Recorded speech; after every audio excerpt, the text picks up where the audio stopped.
नमस्कार दोस्तों, स्वागत है आपका इस खास यात्रा में जहां हम अपनी आध्यात्मिक यात्रा की शुरुआत करेंगे। आज हम निकल पड़े हैं 850 किलोमीटर की यात्रा पर, जिसे तय करने के बाद हमें मिलेंगे भगवान महाकाल के दर्शन। ये यात्रा केवल एक यात्रा नहीं है, बल्कि हमारी श्रद्धा और विश्वास का ही एक साधना है। हम 6 बजे सुबह घर से निकल चुके हैं और यह यात्रा हमें लेकर जाएगी उज्जैन के महाकाल मंदिर तक, जहाँ महाकालेश्वर ज्योतिर्लिंग का दर्शन हमें एक नई शक्ति और शांति दे। दोस्तों, यात्रा का हर पल विशेष होता है। जब हम यात्रा पर निकलते हैं तो रास्ते का हर दृश्य हमें एक नई दिशा में सोचने पर मजबूर करता है, और जब यात्रा धार्मिक स्थल की ओर हो तो यात्रा का हर कदम एक आशीर्वाद की तरह लगता है। रास्ते में हमने कई छोटे छोटे गांव और घाट देखे, जिनकी खूबसूरती में कुछ विशेष था।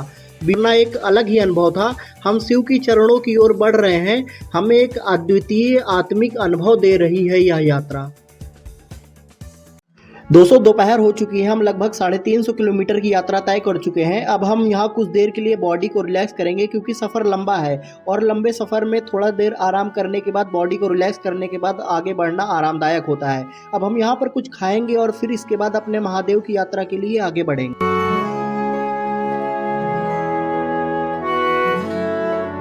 रात के 10 बज चुके हैं और हम पहुंच चुके हैं उज्जैन। महाकाल के नगर में प्रवेश करते हुए एक अलग ही आभा महसूस हो रही है। हम एक होटल में ठहरेंगे और जो महाकाल मंदिर के पास में ही है। यहाँ का माहौल पूरी तरह से धार्मिक और शांत है, जो हमें हमारे लक्ष्य की ओर और भी ज़्यादा प्रेरित करता है। अब हम यहाँ पर आराम करेंगे ताकि कल सुबह हम पूरी श्रद्धा और ताजगी के साथ महाकाल के दर्शन कर सकें।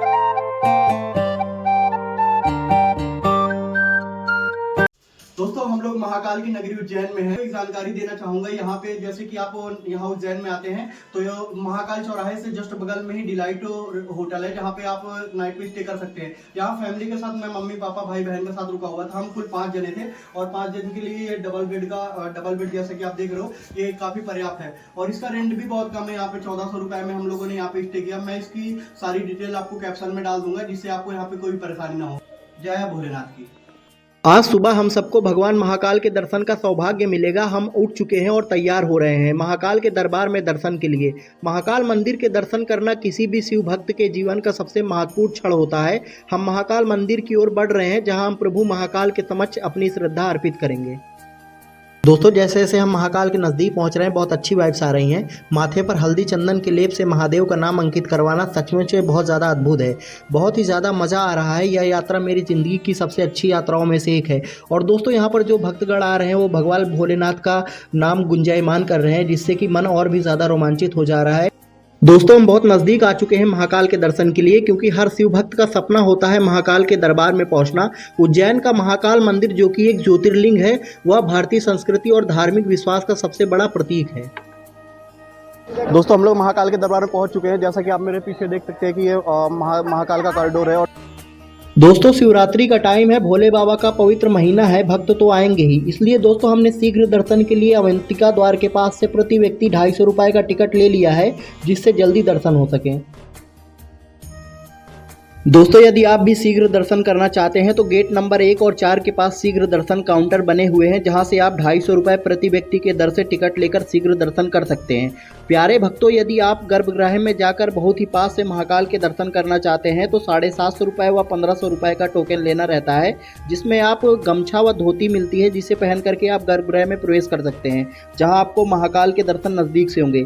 यदि आप भस्म आरती में सम्मिलित होना चाहते हैं तो 350 रुपये का टोकन ऑनलाइन व ऑफलाइन ले सकते हैं। यह टोकन स्लॉट खाली होने पर ही आपको दिया जाएगा। दोस्तों, उज्जैन महाकाल शीघ्र दर्शन टोकन, गर्भगृह दर्शन व भस्म आरती का ऑनलाइन बुकिंग की वेबसाइट डिस्क्रिप्शन बॉक्स में दे दी है, जहां से आप ऑनलाइन बुकिंग कर सकते हैं।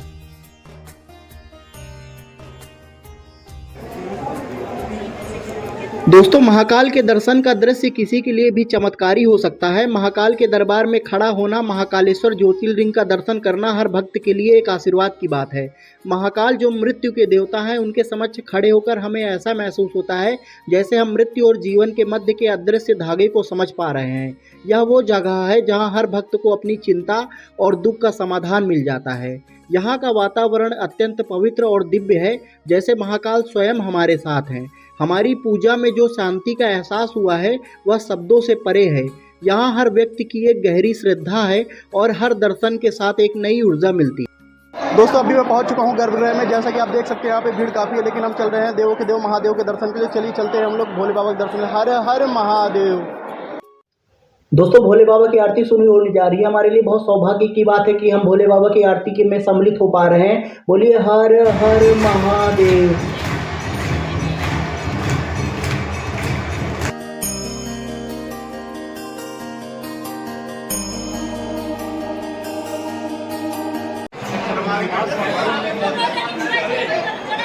दोस्तों महाकाल के दर्शन हो गए हैं और हमने महाकाल के दर्शन कर लिए हैं। मन में शांति है। तो चलिए दोस्तों हम लोग उज्जैन में और सारे मंदिरों के दर्शन करते हैं और इसके बाद चलते हैं अपने घर को। हर हर महादेव।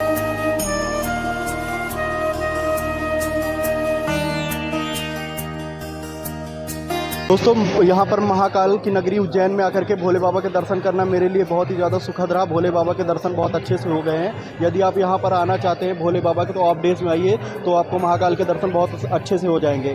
तो दोस्तों यहाँ पर महाकाल के दर्शन करने के बाद मन में शांति है और श्रद्धा का भाव है। तो चलिए दोस्तों हम लोग हर हर महादेव बोलते हैं और अन्य मंदिरों के दर्शन के लिए चलते हैं।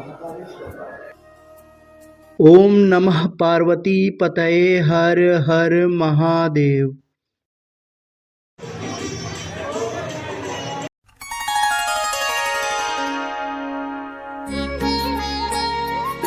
दोस्तों महाकाल के दर्शन हो गए हैं। अब चलेंगे हम लोग काल भैरव के दर्शन के लिए। तो चलिए दोस्तों हम लोग चलते हैं काल भैरव दर्शन के लिए।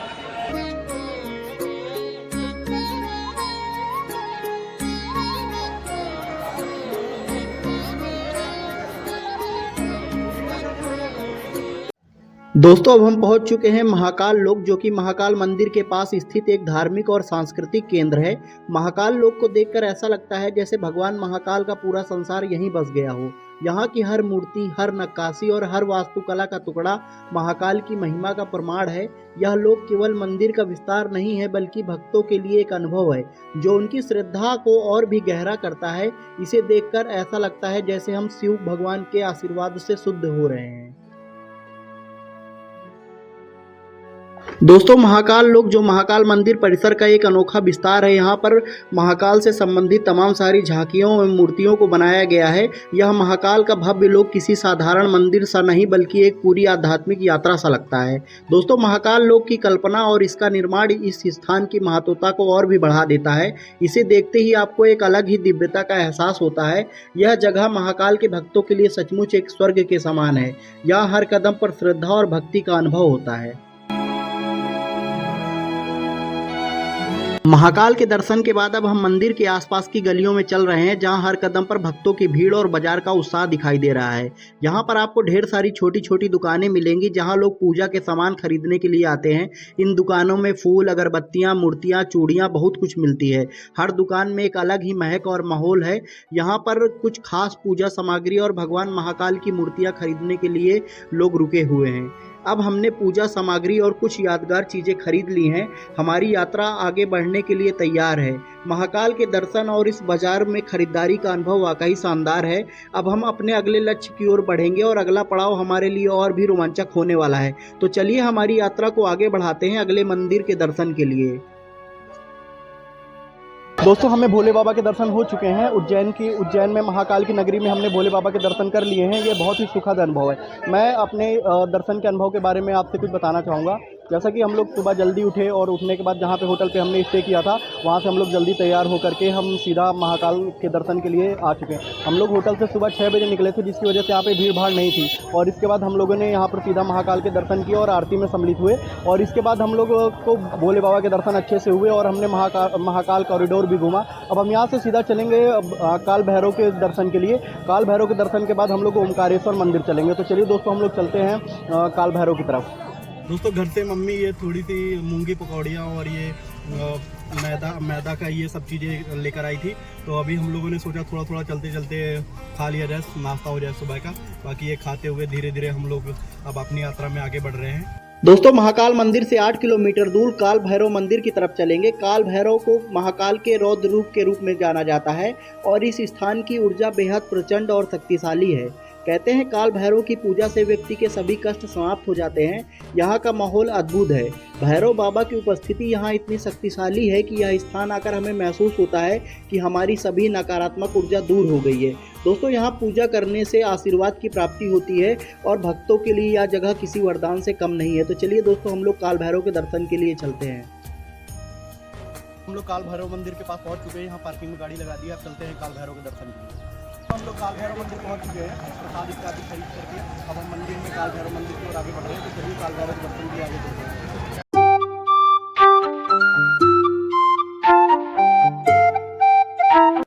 दोस्तों, काल भैरव मंदिर में काल भैरव के दर्शन के लिए काफ़ी समय लगता है। लगभग 5 से 6 घंटे का समय लग जाता है यहाँ पे। तो दोस्तों, यदि आप काल भैरव मंदिर में जब अंदर लाइन से घुसते हैं तो अपने लिए पहले पानी इत्यादि की व्यवस्था कर ले, क्योंकि सर्दियों के मौसम में अभी कोई दिक्कत नहीं होती, लेकिन जैसे फरवरी और मार्च का महीना आता है तो गर्मी पड़ने लगती है, जिसकी वजह से दोस्तों यहाँ लंबी लाइन में चलते चलते पानी की प्यास लगता है। तो उसकी वजह से दोस्तों अपने साथ पानी और सर पे रखने के लिए कपड़ा ज़रूर ले लें, जिसकी वजह से आप गर्मी से परेशान ना हो। तो चलिए दोस्तों, हम लोग लाइन में लगते हैं और काल भैरव के दर्शन के लिए हम लोग आगे बढ़ते हैं।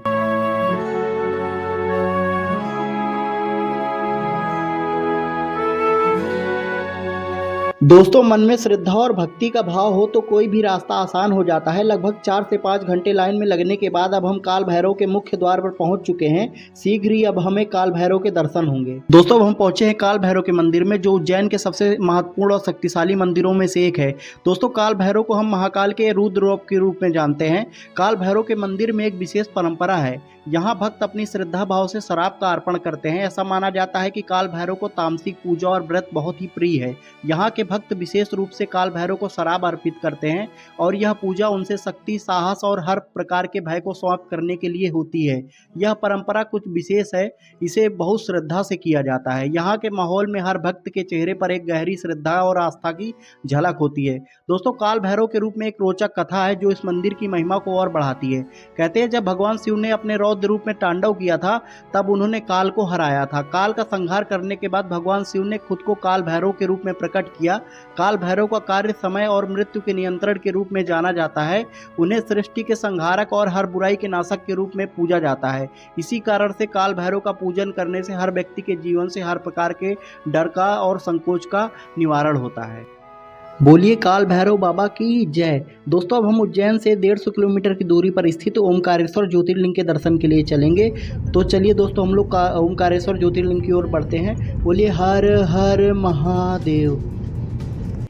दोस्तों, अब हम ओंकारेश्वर की ओर बढ़ रहे हैं, जो उज्जैन से लगभग 150 किलोमीटर की दूरी पर है।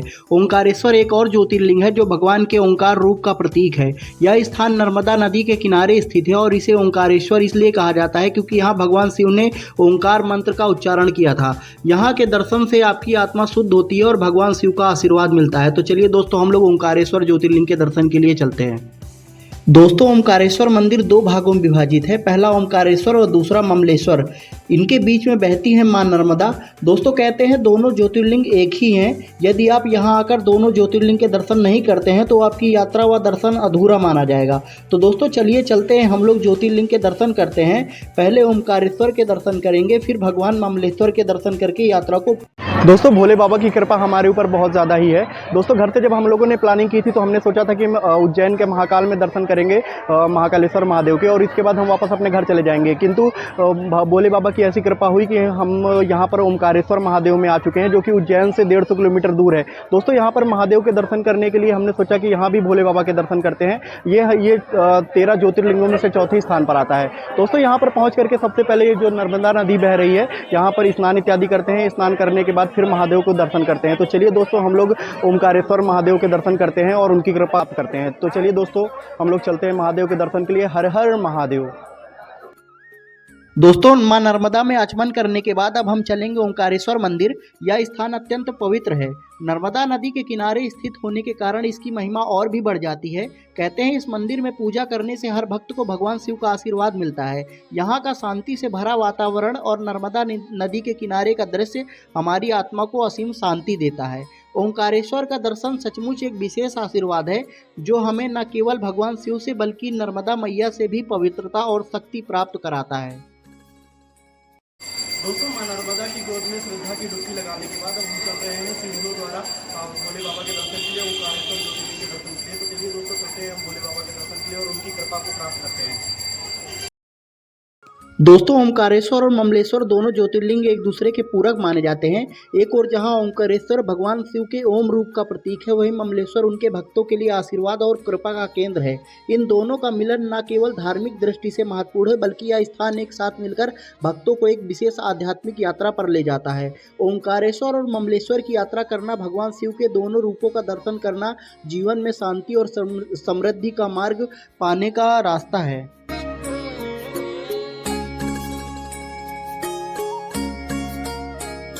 दोस्तों अभी हम ओमकारेश्वर मुख्य प्रवेश द्वार के पास पहुंच चुके हैं। यहाँ पर एक ब्रिज से होते हुए अंदर मंदिर की ओर प्रवेश करेंगे। दोस्तों यहाँ पर एक कहानी प्रचलित है। कहा जाता है किंवदंती के अनुसार राजा मानधाता जो इस क्षेत्र के शासक थे, वह भगवान शिव के बहुत बड़े भक्त थे। राजा मानधाता ने ओमकारेश्वर में तपस्या की और भगवान शिव ने आशीर्वाद दिया उन्हें और दर्शन दिए। भगवान शिव उनकी भक्ति से प्रसन्न हुए और उनको दर्शन दिया। दोस्तों इसके बाद राजा मानधाता ने इस स्थान पर ओमकारेश्वर ज्योतिर्लिंग की स्थापना की, जो आज भी श्रद्धालुओं के लिए एक प्रमुख तीर्थ स्थल के रूप में जाना जाता है। तो चलिए दोस्तों हम लोग चलते हैं, ओमकारेश्वर के दर्शन करते हैं। दोस्तों ओमकारेश्वर मंदिर बहुत ही प्राचीन मंदिर है, जो कि पारंपरिक हिंदू मंदिर वास्तुकला का बेहतरीन उदाहरण है। मंदिर परिसर में भगवान शिव के साथ साथ अन्य देवी देवताओं की भी मूर्तियां स्थापित हैं। यहाँ का मुख्य आकर्षण ओमकारेश्वर ज्योतिर्लिंग है, जो भक्तों के लिए विशेष पूजा का केंद्र है। मंदिर में प्रत्येक दिन शिव जी की पूजा अर्चना होती है और यहाँ आने वाले भक्तों को विशेष रूप से ओम के जाप और शिव मंत्रों के पाठ करने के लिए प्रोत्साहित किया जाता है। दोस्तों ओमकारेश्वर ज्योतिर्लिंग एक ऐसा स्थान है जहाँ भगवान शिव की दिव्यता और शक्ति महसूस की जा सकती है। यहाँ की किंवदंतियाँ, ऐतिहासिक महत्व और भव्यता इसे एक अद्भुत तीर्थ स्थल बनाती है। अगर आप शिव भक्त हैं तो ओमकारेश्वर का दर्शन अपने जीवन में शांति और आशीर्वाद के लिए जरूर आइएगा। यह स्थान न केवल भारत के पवित्र तीर्थ स्थलों में से एक है, बल्कि यह हर भक्त के दिलों में एक विशेष स्थान भी रखता है। दोस्तों ओमकारेश्वर ज्योतिर्लिंग के दर्शन हो चुके हैं, रात के 9 बज चुके हैं और दोस्तों मंदिर के पट बंद होने वाले हैं, इसलिए हम जल्दी जल्दी नदी पार करके ममलेश्वर ज्योतिर्लिंग के दर्शन के लिए जा रहे हैं। तो चलिए दोस्तों हम लोग ममलेश्वर महादेव के दर्शन के लिए आगे बढ़ते हैं। दोस्तों अब हम लोग पहुंच चुके हैं ममलेश्वर महादेव मंदिर, जो कि एक प्राचीन और भव्य मंदिर है। यहाँ का मुख्य आकर्षण ममलेश्वर ज्योतिर्लिंग है, जो कि भक्त श्रद्धा और भाव से इसे पूजते हैं। दोस्तों मंदिर की वास्तुकला पारंपरिक हिंदू मंदिर शैली है और यहाँ भगवान शिव की सुंदर मूर्ति स्थापित है। दोस्तों मंदिर का वातावरण अत्यधिक शांत और पवित्र है, जो कि भक्तों को शांति और आध्यात्मिक आनंद का अनुभव कराता है। दोस्तों ममलेश्वर ज्योतिर्लिंग एक पवित्र और ऐतिहासिक स्थान है, जो भगवान शिव के अनंत रूपों में से एक को दर्शाता है। यह ओमकारेश्वर के साथ जुड़ा हुआ है और दोनों का दर्शन एक साथ करने पर ही पुण्य की प्राप्ति होती है।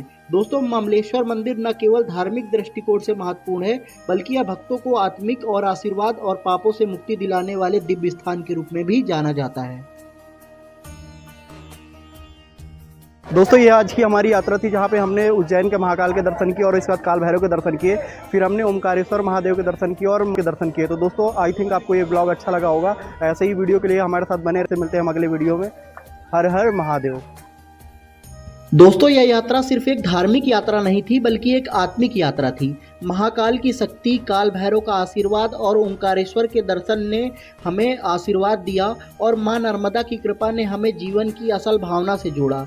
दोस्तों हर एक मंदिर, हर एक दर्शन ने हमें यह समझाया कि जीवन का उद्देश्य केवल बाहरी दुनिया नहीं है, बल्कि अंदर की शक्ति और आस्था है। तो धन्यवाद दोस्तों इस यात्रा में हमारे साथ चलने के लिए।